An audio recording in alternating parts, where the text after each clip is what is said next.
Okay, today we're going to talk about time to the hour. Why is it important that we're able to tell time to the hour? So up here on the board, I've written our schedule. At 9 o'clock, is our reading time. 10 o'clock is small group. 12 o'clock on Mondays, we go to the library. And 2 o'clock, we go to recess. All right. I've got this schedule up here, but if we don't know how to read a clock like this is an analog clock, then we may miss recess or we may miss going to the library. So it's very important that we know how to read a clock. Now the times I have written up here, they're written in digital time. That's like if your parents have an alarm clock beside their bed. More than likely, that alarm clock is written in digital form. The clock on your parents' phones is in digital form. That's an easy way of telling time. But let's say we go somewhere and there's not a digital clock. It's an analog clock, which is what we have here. Well, if you can't read an analog clock, we could have some problems. You could miss an appointment, and like I said, you could miss recess, and we don't want that to happen. All right, so what I'm going to show you today is how to tell time on an analog clock. All right, an analog clock has a face. This is its face, and on its face it has numbers and it has hands. Now, you'll notice that one hand is longer than the other. This long hand right here that I have pointing on the 12 is called the minute hand. The short hand, which is pointing towards the number, that is your hour hand. That tells you what hour of the day it is. Again, the minute hand, look how long it is. It is touching the 12. My hour hand is not touching the number. That's how I can tell which hand is longer and shorter. And you'll understand that whenever you have to actually draw the hands on an analog clock. All right, when we're telling time to the hour, boys and girls, your minute hand will always touch the 12. That lets you know we're at a new hour of the day. So, if I know at 9 o'clock is our reading time, this is what 9 o'clock looks like on an analog clock. Time keeps on ticking, ticking, ticking. We get back to 12. We're at another hour of the day, 10 o'clock. Well, I can look here and say, oh, 10 o'clock, that is our small group time. Time keeps ticking, ticking, ticking. We are at, my minute hand's on the 12 again, we're at another hour of the day, 11 o'clock. But I want you to watch this. At 12 o'clock, we say we go to the library. I want to show you what 12 o'clock looks like on the analog clock. Can you see my hour hand? That minute hand is kind of covering it up, but both hands are right here on the 12. My hour hand is right here, and right above it, on top of it, is that minute hand. That is 12 o'clock. So whenever you are drawing the hands on an analog clock, I'm going to show you how you do that. And I should have done this before we started the video, but I'm going to draw a circle. I'm going to put my 12, 6, 3, and 9. And then I just come over here, 1, 2, 3, 4, 5, 6, 7, 8, 9, 10, 11, 12. And right here in the middle is the little dot that connects my hands. All right, so let's say I want to say we get out of school at 3 o'clock. So I have to draw 3 o'clock. I'm going to draw my minute hand first. My minute hand will go all the way up, touching that 12. Actually, I made my arrow go right above the 12. Since I'm wanting 3 o'clock, I'm going to have my hour hand.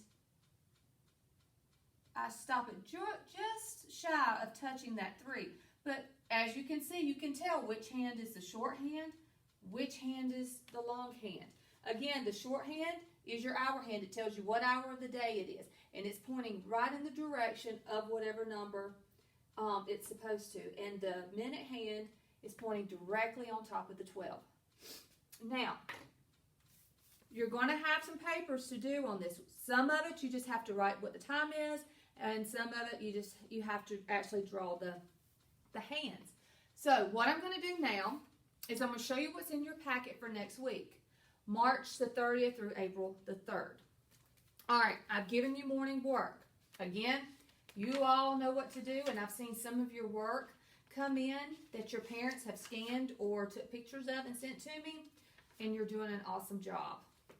You have what your homework would have been, math and reading. You're all very familiar with that. I give you 3 days of that. And in another video, I read you the story, Sheila Ray the Brave. I've given you, and it's going to be on back and front, your copy, some questions to go with that story, and I finished the sentence starter. I am brave and fearless when, and all you have to do is finish this sentence. That means you're not creating a new sentence. They've already started it for you. And then here in this little bubble, you're going to illustrate a picture of the time when you were brave or fearless, like the character in our story. We've talked about how the consonant Y can sometimes act as a vowel. When we see the Y at the end of a word, sometimes it makes that long I sound, sometimes it makes the long E sound. Now remember, I told you whenever the Y makes the long I sound, you look in the word, if there's no other vowel there, you know that Y says I. But if you look in the word and there's another vowel, you see an A, E, I, O, or a U, then you know that that Y is going to give the long E sound. So here, it says tricky Y as in fly. So you just have to sort your pictures on if the Y is making the long I sound, or if you hear a short I sound. Remember, short I says I as in pig, p-ig, I. And then you take one of your tricky Y words, write it and use it in a sentence, and then draw a picture of it. Very familiar with that. In this, or on this worksheet, it's wanting you to decide, is the Y making the I or the E sound? So we have tricky Y as in bunny, or tricky Y as in fly. Here are your words, you sort them, use one of the words in a sentence, illustrate it. Again, the Y makes the long E sound whenever you see another vowel in it. It has more than one syllable in the word. So if I'm looking at the word sunny, sunny, 2 syllables. I hear a vowel sound at that first syllable, sunny. And then I hear the second vowel, that Y making that long E sound in that second syllable. All right. Then you have to color your words with tricky Y as long I red, tricky Y as long E, you color it blue. All right, we have spy, candy, dry, jelly, fly, trophy, bunny, fry. Now, if the Y says long I, color it red. If it says long E, you color it blue. And here's another Y says E or Y says I word sort. Again, if you ever have any questions, please email me, text me, or call me. At the school, I'll be more than happy to help you. All right, here for our language arts, you're going to sort some adjectives. Now, remember we told you adjectives can make a good sentence even better because you're telling how many or what size, what color, how the noun sounds or feels or how it looks, because an adjective describes a noun. So what you're doing is you're taking these words here and you're putting them in the category that they fit in. And then it says write 3 adjectives that tell how something looks. Well, you look here, and whatever words you put here, you put them here. Write 3 adjectives that tell how something feels. Look in the column where it says how it sounds or feels. Write 3 of those words here.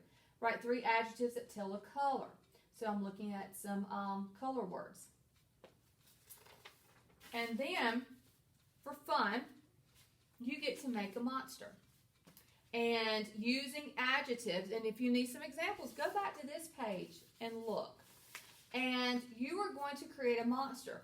My monster has blank head. My monster has a humongous head. Or my monster has a square head. My monster has a blank body. My monster has a fat body, or my monster has a thin body. Then you have to describe its hair, eyes, ears, arms, and legs. And then you draw a picture of your monster. Just something cute and fun to do with adjectives. All right, then we have telling time worksheet. I have written some examples out for you to help you. When telling time to the hour, the minute hand, which is the long hand, is pointing to the 12. And I've given you some examples to help you with this.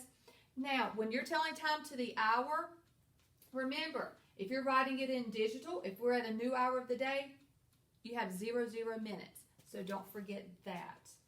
So you have back and front of the telling time worksheets. And I've written some just instructions, examples to help you out.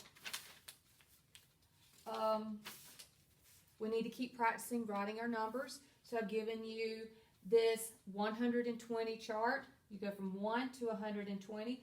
Don't forget, when you get to 100, it's a 3-digit number, 100. When you start writing 101, 101. 110, 110. Because in 110, you have one group of 100, one group of 10, 0 ones. Remember, we talked about that. Once you get to 100, your numbers are going to be 3 digits. And for science, or the Scholastic News, I have given you your first issue for April, Mo Doesn't Give Up. This is the author of the Pigeon books, and I know y'all love the Pigeon books. So, in this Scholastic News, you're going to read about him. You're going to answer these questions. And then there's a page that will show you how to draw the pigeon. And then one that you can create your own story using Elephant and Piggy. So we figured that would be something fun for you to do. I'm also going to include, and I've got to print it out, some little STEM projects you can do from home that you and your parents can work on. That would be fun.